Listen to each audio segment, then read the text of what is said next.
Hello. Welcome, everyone. Excited to have you with us this afternoon. Thanks for joining. This is the Innovative School Model Showcase, part 3, actually. This one is focused on how to create flow in admin teams. So what I mean by part 3 is, I'm going to go ahead and in the chat, I'll send everyone a link to our Innovative School Model Showcase webinar page where you can see the last 2 webinar recordings as well that have focused on this topic. If interested, the first one we did a couple weeks ago focused on heads of school and board members. The one we did 2 weeks ago was around using this method in the classroom. And today, again, we're going to focus on getting to a sense of flow through Kanban boards in your admin teams. So welcome, welcome. My name is Jackie Wolking. I'm the Director of Innovation Programs at NAIS. I'll be your host today. And with that, I just have a few housekeeping items. So we're going to have a bit of a presentation, and then we love this to be interactive. So feel free to come off mute and ask your questions. You can also put them in the chat at any time as they arise. And then this is being recorded. So if for whatever reason you got to hop off early or you want to come back to this at a later date and watch it, because you've registered for this webinar, you'll get an email once it's been posted to the NAIS website. So you'll have the recording there. And with that, I'm going to hand it over to Simon. Thank you, Jackie. Hello, NAIS friends. My name is Simon Holtzapfel, and I'm here with a bunch of collaborators to talk about flow in admin teams. We're going to talk primarily about information flow and workflow, but I do want to just nod my hat to the Yale researcher Mihai Csikszentmihalyi, who was really the granddad of research into flow states in humans. I spent over a dozen years on an administrative team, 6 of those years in the assistant head and academic director role, and then a further 6 years as the head of the school. So I spent a lot of time trying to get into flow states to solve the difficult problems of the school with all of the caring people around that table. We're going to see an example today from a school here in the Berkshires. Megan and Todd are going to show us some of those tools that they use to really improve the value of information flow through the administration team. Improving information flow to get to those collaborative moments where you're really making progress on problems is not easy when we have this incredible time pressure and just like craziness of the world now. And so what you're going to see specifically are information radiators. And it might sound weird, like, what's an information radiator? Does it keep my house warm? It's not that kind. But it's really important to understand that the flow of information is what allows, through the admin team, is what allows the school to function. Without good information flow into, through, and out of admin teams, everything else gets harder or worse. So you're going to see a whole bunch of information radiators with what we call visible work. And I'm going to pretty much keep it to that and turn it over to Todd and Megan to let them demonstrate kind of the how of these information radiators. Once that's through, we'll have plenty of time for Q&A, and then if there's still time after that, I've got a little deck about the team and other little bits of science about how it is that information flow works best on admin teams. So with that, I will hand it off to my good friend and collaborator, Todd. Thanks, Simon. Hi, everybody. Hi, NAIS.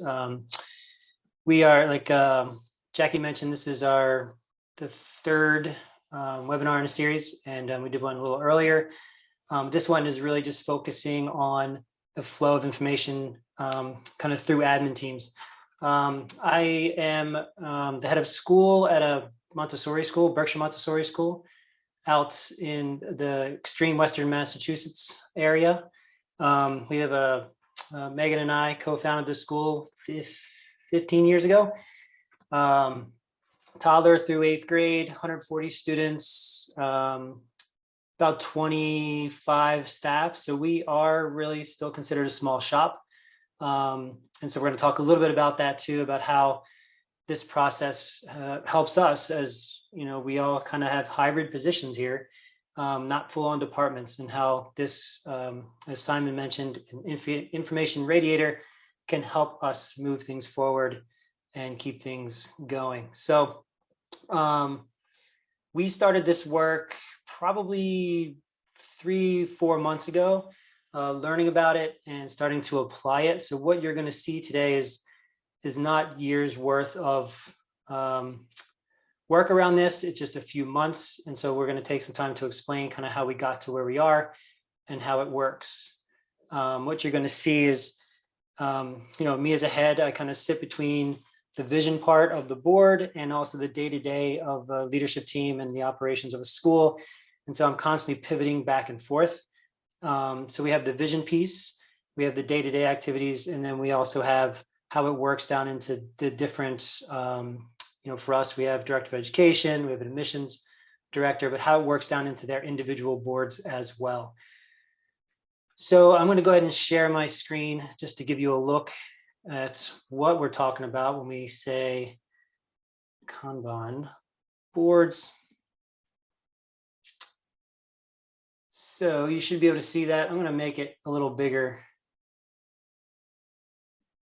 so that everybody can see. Hold on one sec here. And Todd, while you're doing the resizing, I'll just say Kanban is the word that you'll hear us say, Kanban board. The Kanban method for information and sort of organizing humans trying to get stuff done came out of post-World War II Japan. And I'll leave it at that because Todd is ready to keep talking. But this is a method that is started in a very analog world and now accelerates many large organizations in our very digital world. Awesome. Thanks, Simon. Is this visible to everybody? Is it big enough? Good. Okay. So we have multiple boards, as we call them, on this Kanban system. And this is a tool we use. It's an online format.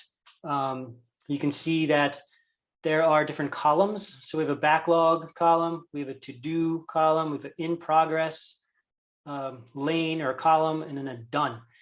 And so this is one kind of board that we use.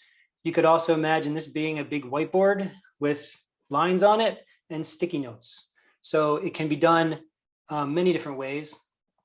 And so for us, this is one of our kind of a strategic initiative board that we've come up with. And we have these items in our backlog of things that we might work on someday, things that we're just thinking about, but not necessarily currently working on, some like a someday maybe list, as some people call them.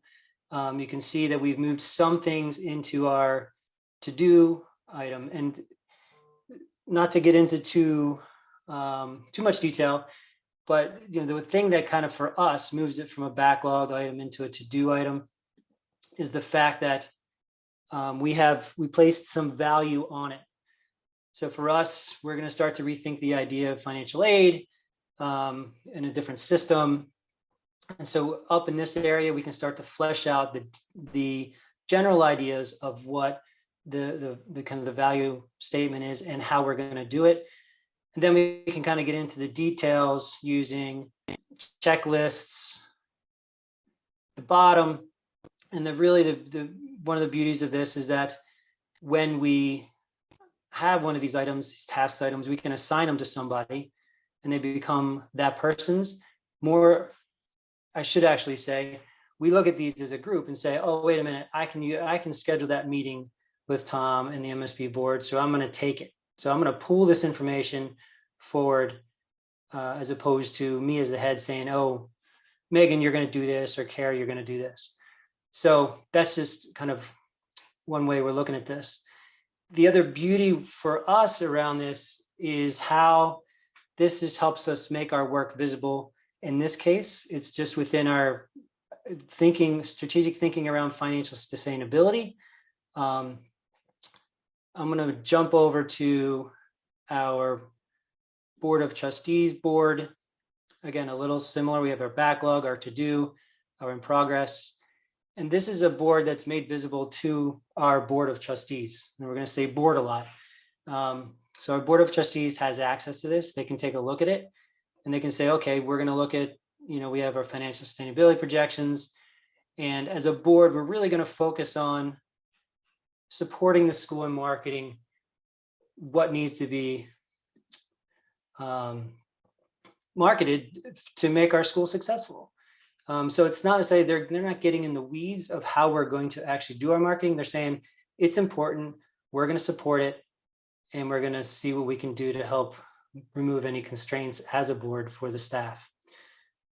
These initiatives can then get transferred down to what we call our leadership board, which looks a little busier. So this is an example of kind of making all of our work visible. And what we do as a leadership team, we meet, we used to meet basically once a week for an hour, hour and a half, depending on how long it took. And everybody left with their own lists of things they needed to do and their tasks that needed to get done. And what this does for us is when we meet more frequently, but for less time. And it is challenging with a small school because something comes up, a toilet needs to be fixed, something happens, but this work is always visible.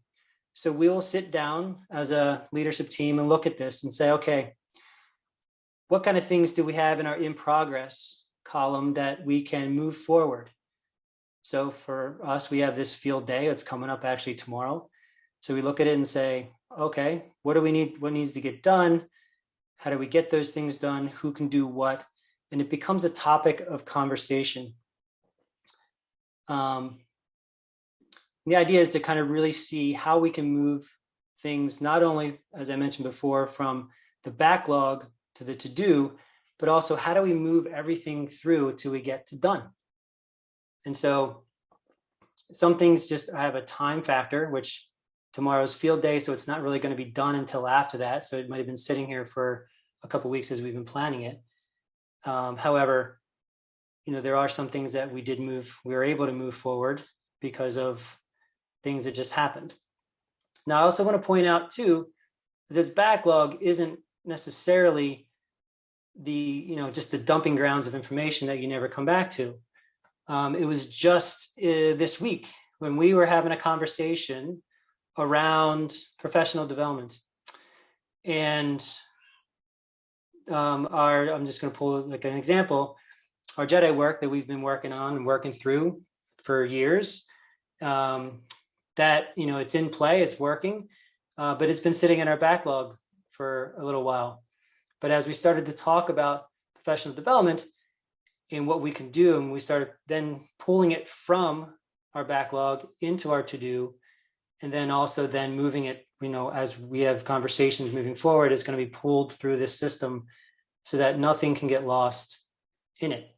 And a lot of times the items in the backlog end up coming from conversations that you're already having about other, as we call them, these different colored things are called cards. So each card, gets moved forward. And so this is a little bit more of an example of what Simon was referring to as an information radiator. And so this kind of being the thing for us as a leadership team that captures the information, holds on to it. We move things through a process until we get to done. And, it wasn't until, again, we've been working on this for a few months, but the other day we were kind of talking about our done list that we have over here. And the idea of like, no wonder we're tired every week. And no wonder, we may not think we're getting things done, but knowing that we're checking things off of each card while we're in the process of moving things, pulling things forward and actually getting them to done, things are happening. And our business manager just has said the other day, wow, this is the first time we've had next year's calendar done so early. And one reason for that is because it's been on our board and we've been talking about it on a weekly or more frequently during the week than we ever have before. So this is, I wanted to quickly show you how we went from strategic initiative from financial sustainability to our board of trustees board, and then to our leadership board here. And then Megan is going to kind of show you then how it goes from our leadership board down to an individual person's board, like her own. So I'm going to before you stop sharing your screen, Todd, will you just scroll back to where it said like ASQ, or we can look at, this is fine, where any of the mirrored cards. Yep. So someone asked a question in the chat about, can a card live in more than one spot? And Simon answered about mirroring the card. So I just wanted to highlight that for a minute. So we were looking at this piece of, there's some, as director of education, there's some of these cards that a lot of the responsibility for that work is going to fall on my plate.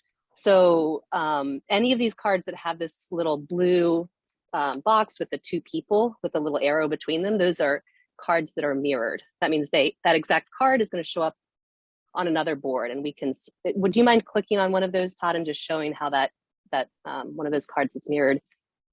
Yeah. So if we go up here, it'll show that this card is mirrored on the program's board. So that means, you know, whatever Megan changes on the one on her board will change on this one, and vice versa. So great, thank you. I just wanted to show that before we switch over to me sharing my screen. Sure. You ready? Yep. All right, so you should be able to see my screen now, is that correct? It looks a little different, it's a little smaller. I'm not going to zoom in yet because I wanted you to see the whole picture for a minute. So are we good with everyone seeing that? Someone has to give me a, Todd, does that look okay? Looks great. Yeah. Awesome. Looks awesome. So thank you. So I just wanted you to see the big picture for a minute, because I wanted to talk about the backlog for a second.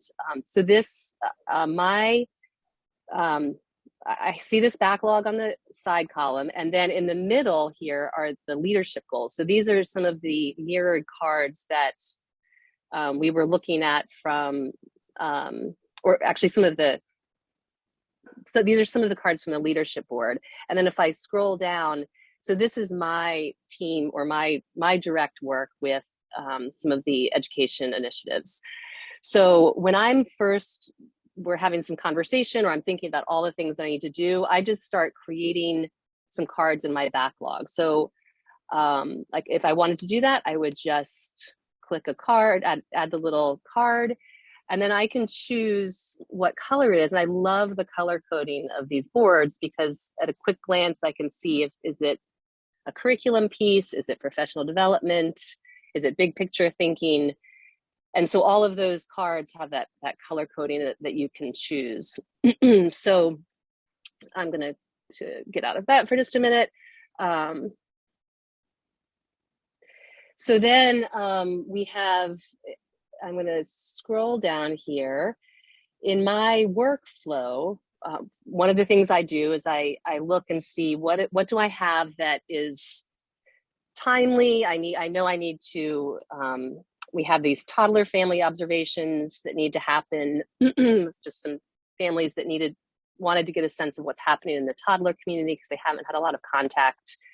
I've created why that's important. That why piece I've found to be super valuable, because it helps me pause and think about what really is this about. It's easy to overlook that and just quickly get into the to-do list without the why, and yet it's so valuable. And then I can create some to-dos. I can also, if I have some comments I want to add, like make sure to connect with Lorraine, like a parent who really, really wants to come in, right? So I can add that in. So I have that note, I can attach files and so forth. And then the other piece that Todd sort of touched on is that, and someone asked about the demo piece, is that as we're pulling, it's really this idea of pulling the work through, that I can see if it's something has started, something's in progress. So I can click on it and sort of see what my open tasks still are and what I need to do to move it into demos. That's really where it's happening. Like we've set it in motion. Like here, the spelling program sorry to click over so quickly. The spelling program in the element, we were implementing a new spelling program. It's in motion. Really the last thing I need to do is just transfer some of the prep work over and and we're all set with that. And once I've done that last piece, I can pull it over into the done column.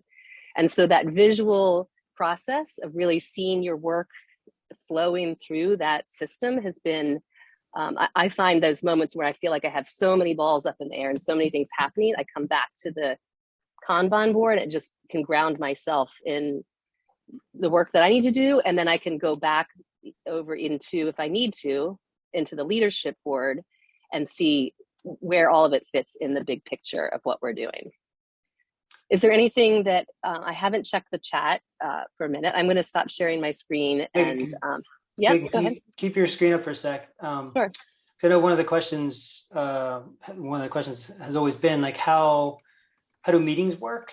And so I kind of mentioned a little bit about how we as a leadership team try to meet 2 to 3 times a week, but for shorter periods of time, and we'll look at the leadership board and what can be pulled forward and who's going to pull what.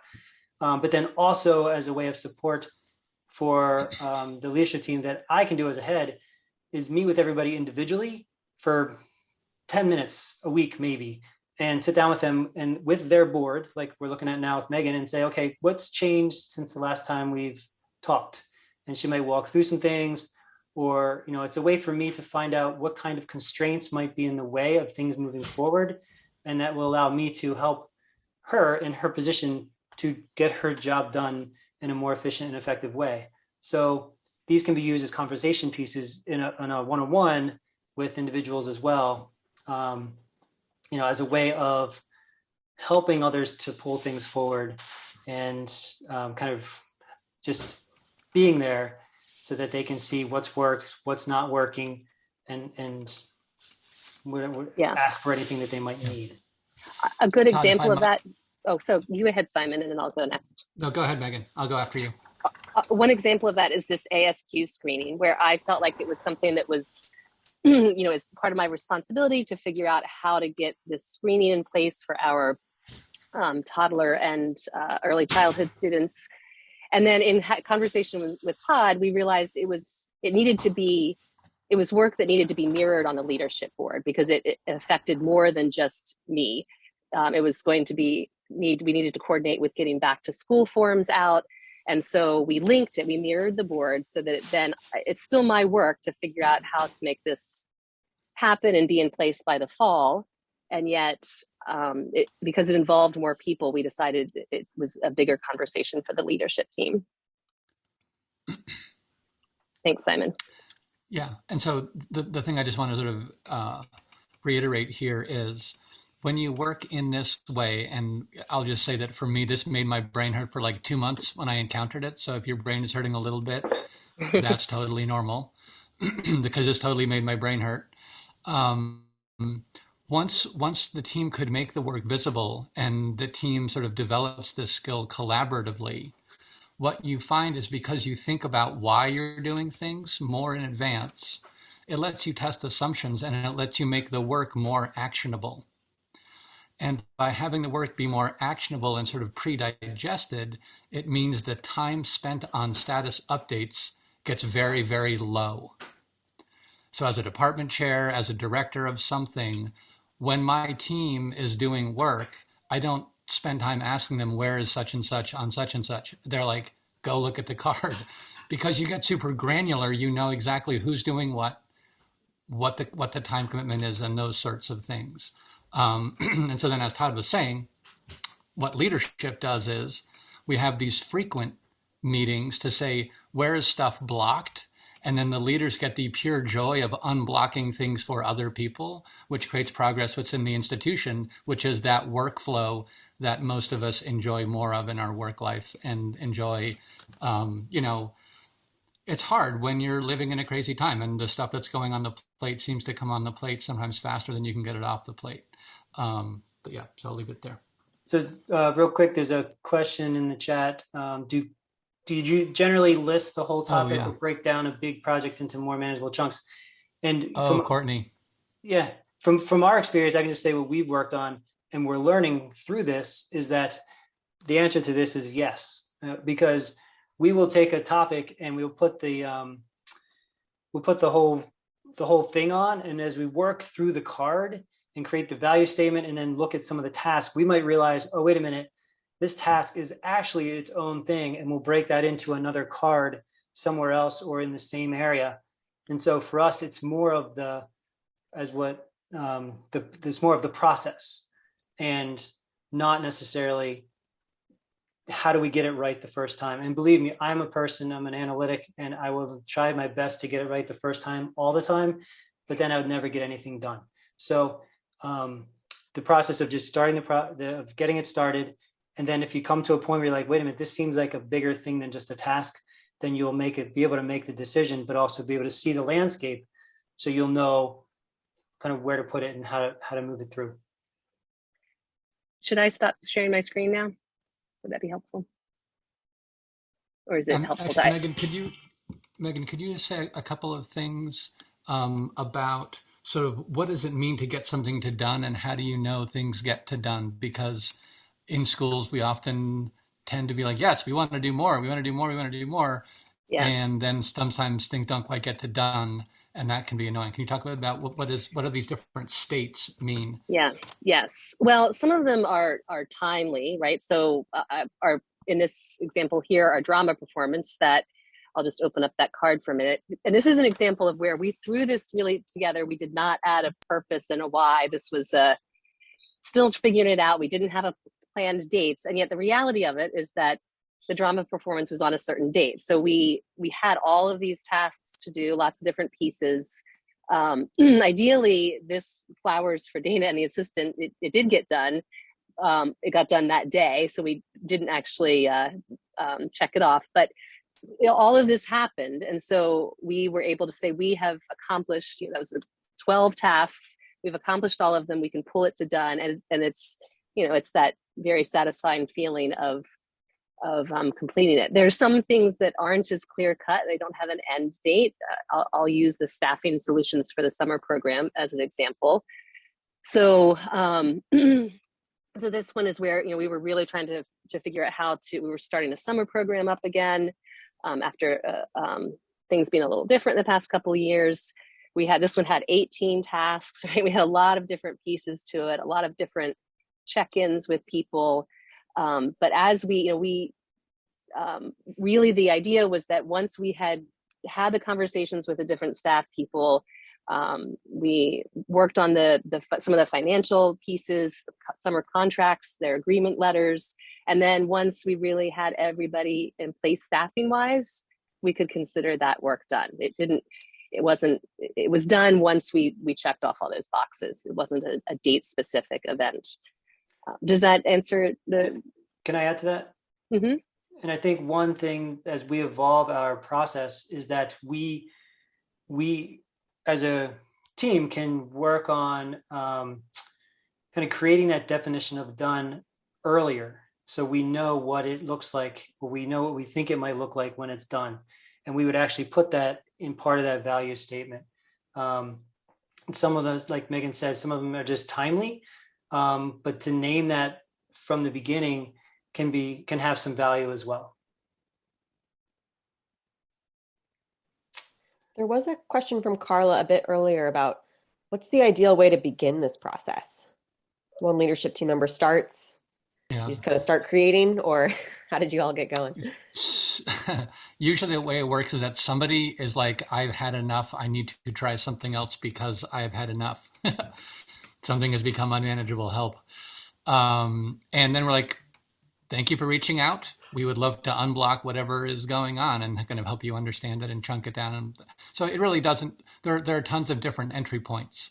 I do this in classrooms with high school students. I do this with college students. I do this with executives. I do this with adults of all ages. And they're just, you begin by figuring out what is the work that needs to get done. Who are you doing it for and why? So there's really no right way to start. Can I add a piece of that I found to be super valuable when we started this work, is that we had very short little meetings to learn this process. So it was 15 minutes at a time. And so it wasn't a huge, overwhelming training.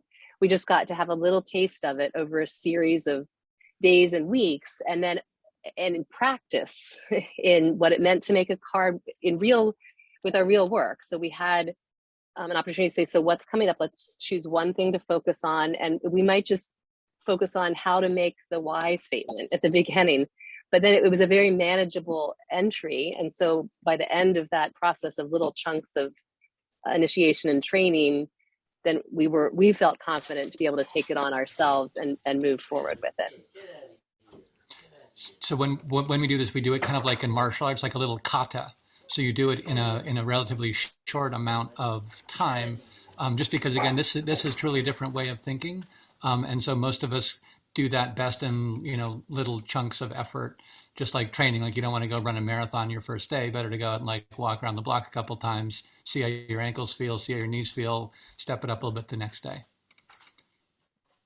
If I could jump in, I just want to say a little bit and reiterate something that I think Simon raised first, but the making work visible and the sort of flow towards efficiency were the things that helped me the most when I learned this process.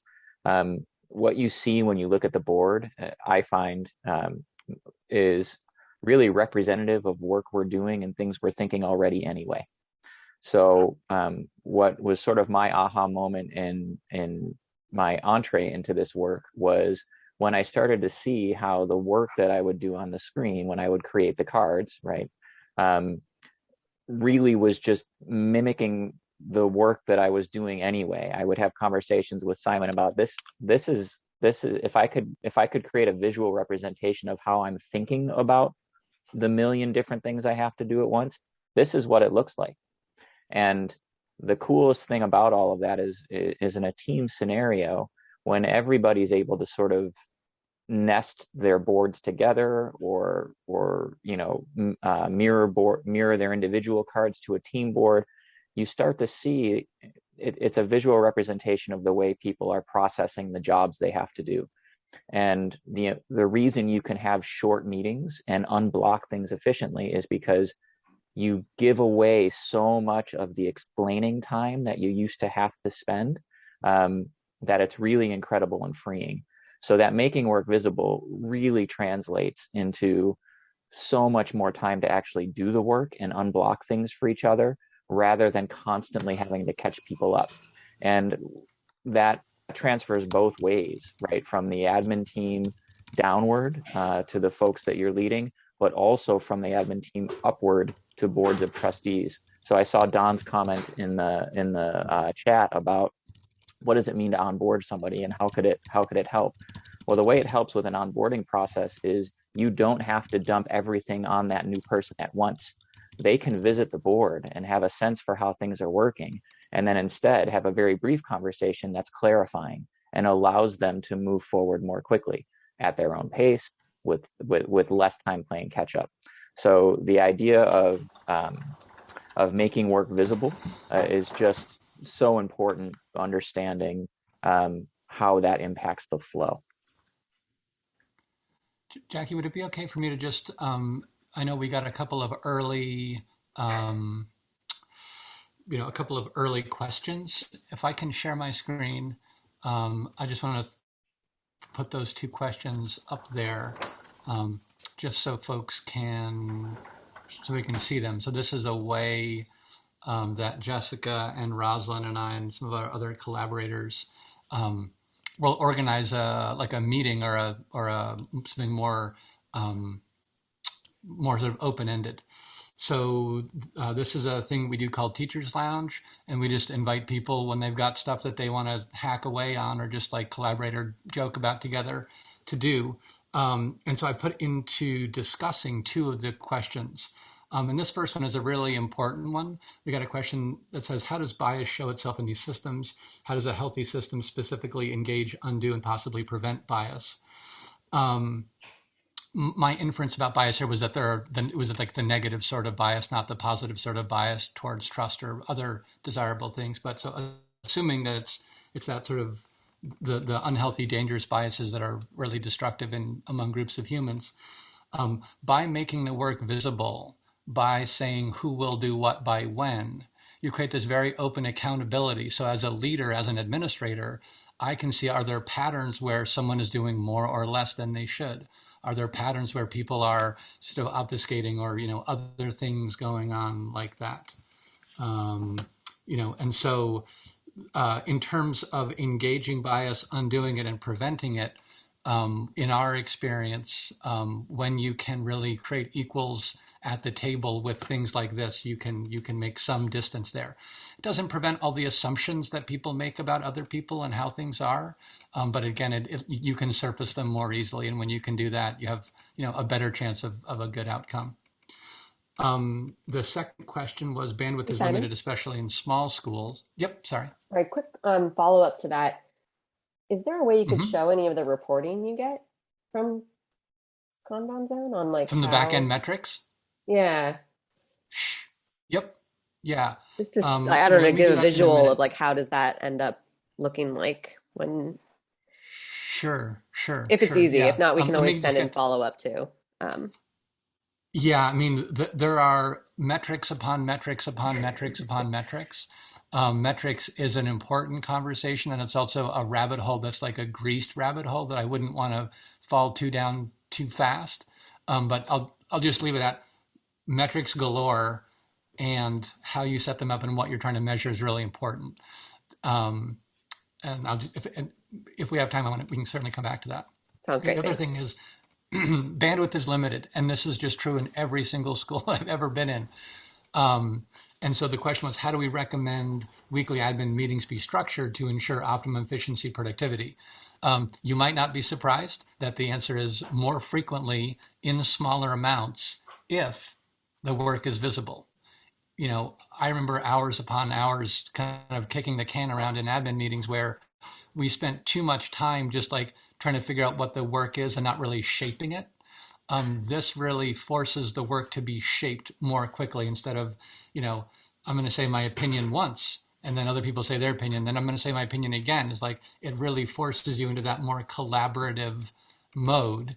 And we know that if there's one thing that admin teams need to do, it's collaborate, because all of the learning flow in a school, runs through that admin team one way or another. The value of the whole shooting match runs through the admin team. And so good information flow through, things like this, it really, really goes a long way. But let me stop sharing my screen and see if we have other questions. I know that might be a little bit of a whirlwind of words. Let me take this next question. Don says, have you found using Kanban impacts the ability of the head of school to delegate and avoid, a backlog due to taking on too much? Todd, why don't, since I am a retired head of school, I will say nothing more and I'll leave it over to you. And then if you want to kick it back to me, that's fine. No, it's a good question. Because head of school to delegate and to avoid backlog due to head taking too much. Yes. I mean, as someone who will willingly take on too much, this actually, it helps with kind of spreading leadership around in a way and getting the work into the hands of the right people. Because I know I found often that I was doing some of the work that was not efficient and could have been done a lot better by somebody else. And so that's really what we found this does by making it visible. And as a collaborative process, looking at the backlog saying, okay, we don't have to do all this stuff now. Some of it is timely and some of it has to do with strategic initiatives set on by the board of trustees. So we'll move that forward. But we also don't have to take on everything else. Whereas if, as Jeremy was pointing out, if it's just in our heads and the stuff that we think we need to be doing, well, a lot of us as leaders and heads of school will gladly take it on and then just become totally overwhelmed. So for me, it's kind of released that a little bit and allowed other people to pull things forward that they may not have done otherwise, because I'd always had done them. So. And that's great, Todd. And one thing that working in this way is also helpful for doing is it creates space for people who might want to stretch out and lead a little bit more. So you might think this is just about regulating and sort of pushing work. It also creates space within teams of people where someone who's like, this is sort of interesting to me. This is kind of adjacent to my lane, or it's halfway in my lane. And again, it just sort of invites those collaborative, open conversations, that really are what a great admin team feels like when it's really humming along. I noticed a couple of other questions from Don that were board related that maybe you can answer, Todd. So one of them was about the process of, one of the cards was onboarding Peter, a new board member. And so his question was, if we could comment on how the process might improve our onboarding of new trustees. I think you spoke a little bit to the new administrators piece, but then also linking to Don's other question, which is the impact of this approach on the board's ability to keep their primary responsibilities and not micromanage because the work is visible. Yeah, so we're in a position, being founders, we still do, our board of trustees is still in that founders phase. And so for me, this process is helpful because it can make, we've said this a lot, make the work visible to the board and actually get them, we're working on a process to get them more engaged with the work that they should be engaged with. And so by making this visible, this piece of onboarding this new board member, typically it is, oh, well, Todd will put together the binder that Todd has put together for many of the other board members, and we'll just give it to them.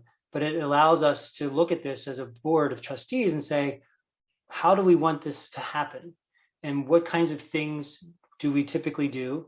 What kinds of things should we be doing, and how can we do things differently? So it allows things to go from, oh, let's just keep doing them the way we've always done them, to a more collaborative process with our board kind of moving forward. And I guess the other piece around, it helps by having the work visible to the board of trustees. It helps them to be able to stay in their own lane, because some board members just don't know what their lanes are. So this helps provide that kind of structure for that. And as we know, some board members like to start to cross those lines, and this still provides that structure to keep them in line as well. And again, it becomes a conversation and a collaborative process. So I'll also add that the board members don't see, we can choose which boards people see. So they don't have access to my education board, and I don't think even the leadership board. They see the boards that are designated for the board of trustees or work that they're doing. And so it's not like they're looking at all the other things and saying, well, why hasn't this moved over from the backlog? It really, you hone who has access to each board. So Jackie, this covers so far a bunch of the how do you do this. So you can see, the sort of the model of, this way of working. If I might just briefly share my screen, we want to talk a bit about sort of the what of it. And so I'll just briefly hit a couple of slides here. When we think about what is going on in schools now, in admin teams, that often, what we hear a lot about from school people is that there's just so many problems, so little time, and that there's this kind of race going on between the adaptation capabilities within the school and within the admin team against the rate of change in the external environment. And so many people are just so tired because we've been running sort of against or with this changing environment outside of school that is just, very, very hard to keep up with. So as we think about this work, really what we're trying to do is build this capability for adaptation and quicker adaptation. You get to adaptation through information flow of the sort that these boards enable. And so usually when we're onboarding people, we do just a little bit of system science, which we're not going to do today. And we do a little bit of team science. about collaboration. The collaboration element of it is super duper important. And so this is drawn from learning systems actually outside of schools, where organizations had to figure out ways to, again, deal with a just fast moving environment. And the team, the admin team, is basically tasked with keeping up with that rate of change. So this is essentially what the science looks like. You see on the top, it just says transparency, which is visible work. And the little orange bubble to the left-hand side says, we all know what is going on. If you think about how many minutes you've spent in admin team wondering what is going on, and I certainly have spent many of those minutes, this way of working helps the number of minutes not knowing what is going on go way down. Similarly, on the adaptation side and the inspection side, this really just requires collaboration. This requires people to talk about things. And it usually involves information moving across silos of the school. The adaptation part is okay to change tactical direction. And we know because surprises happen, somebody suddenly quits. Somebody's kid suddenly has COVID. You name the thing that requires adaptation. Working in this way lets the need to change become visible to the team so the team can collaborate in that way. And then the last part of it on the bottom right says inspection. And inspect is just sort of checking your work as you do it. That's what the demo column is for.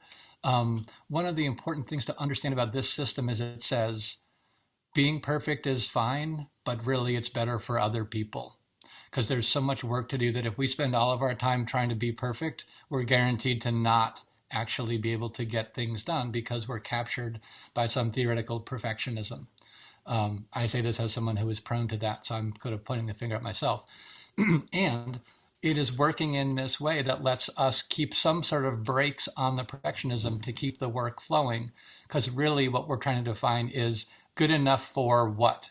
What is the fit for purpose amount of work that needs to get done on this topic to let us move this thing, let this work flow forward. And so it has this funny sort of effect in teams where once the teams start to get the language, once they understand the mechanics, all sorts of other conversations bubble up. And Todd, I'm thinking maybe you might speak for a little bit about sort of the pattern that you've noticed of activity within the school and how those activity patterns sort of change around the team meetings and stuff like that. Yeah, sure. I think what we are falling into over the years of having the typical admin meeting was that we would have an admin meeting. Everybody, like I mentioned before, would go back with their lists. Things would get done. People wouldn't necessarily see it. But by having more frequent and shorter meetings, as has been pointed out a few times today, what I've noticed, and just by what happens just by kind of sensing things, and also from just looking at the board, was that after each of our meetings, there's kind of a rejuvenated energy around the work to be done, and it just gets done. People are just doing their things because it's easy with a long time between meetings. Then the work kind of slows down because we fall into things, we get distracted by something else. But by having these more frequent, the pattern of being more frequent, we notice that we're reminded of what we're supposed to be doing. We are able to do more things and do different things that we wouldn't maybe normally do because it's all made visible. Simon, can you speak to Richard's question about if there's like the super administrator question, who has visibility to everything and who that should be? Mm-hmm. Yeah. So that really will kind of depend. It depends upon the school's culture. It will depend upon what the org structure is. I apologize for missing that in the chat, so I'm sorry about that.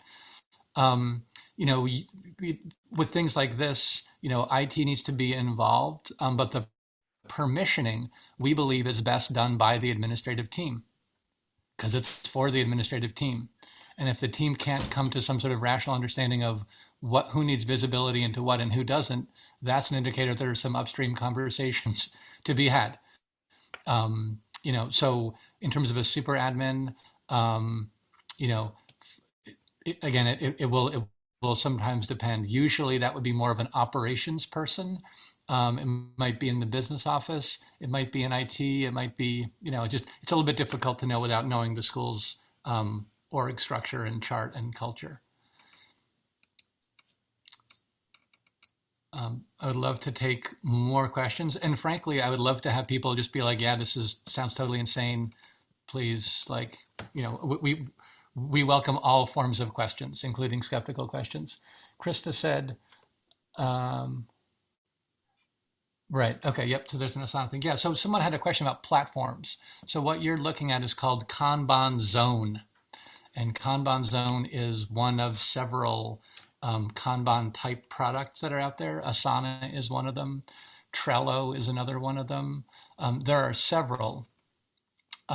Me, personally, because of a partnership, not a financial partnership, but thought partnership, and just being friends with the guy who is developing this company, he is really building this with the needs of schools in mind in a way that other platforms do not appear to be.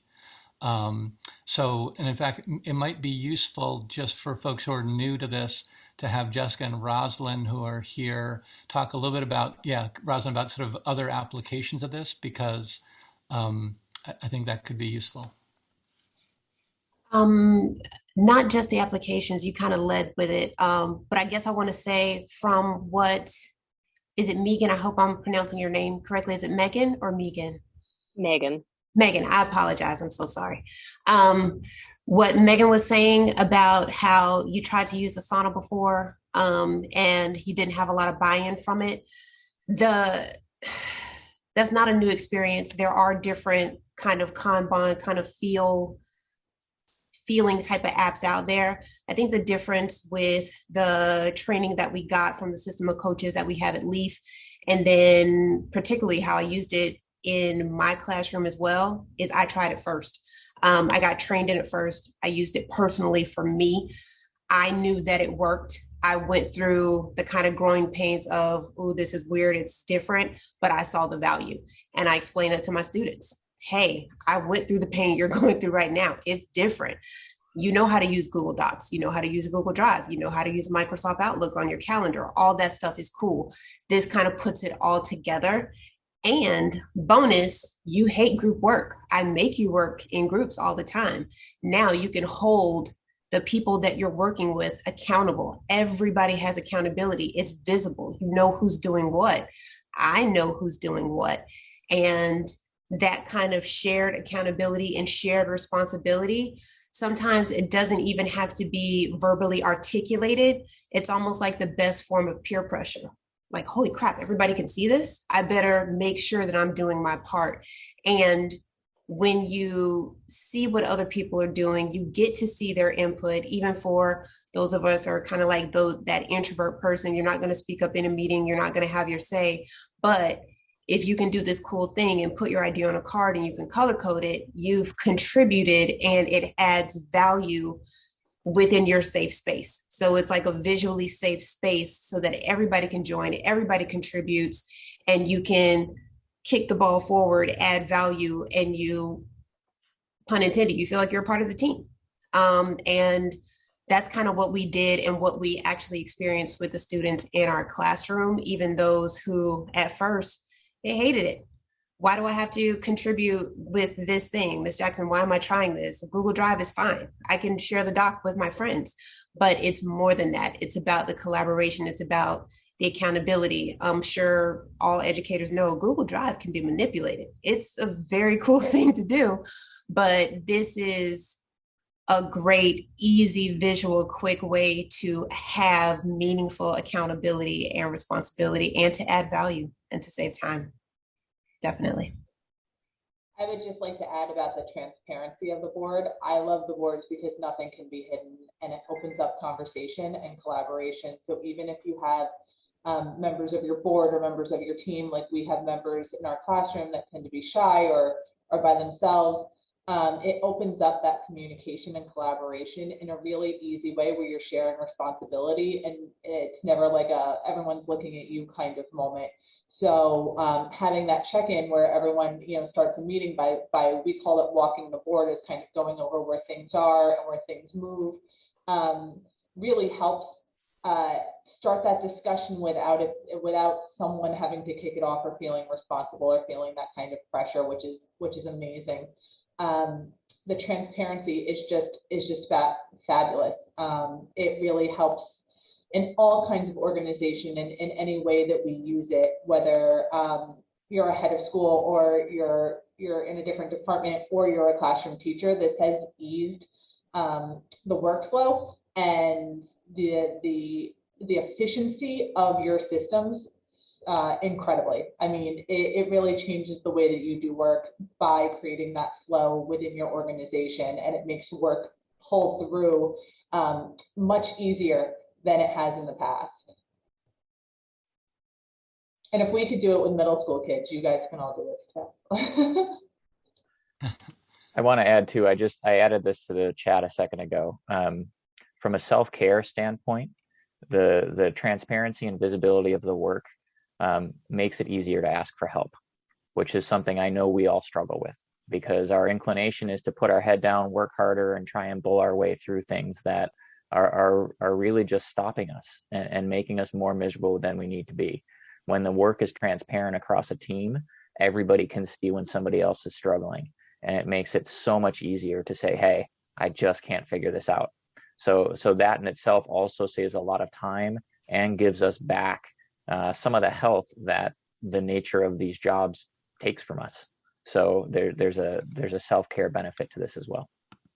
I'll just add one note to that. I know we're coming to the end of our time, is that I would often leave our administrative team meetings, all of us would, with that notepad of paper or the notebook with a list of things you need to do. And it felt like you went back into your own little space and you were all alone. And it's such a different feeling of like when we're all looking at it together, we all know what different people are juggling and handling. And it feels much more supportive and much healthier.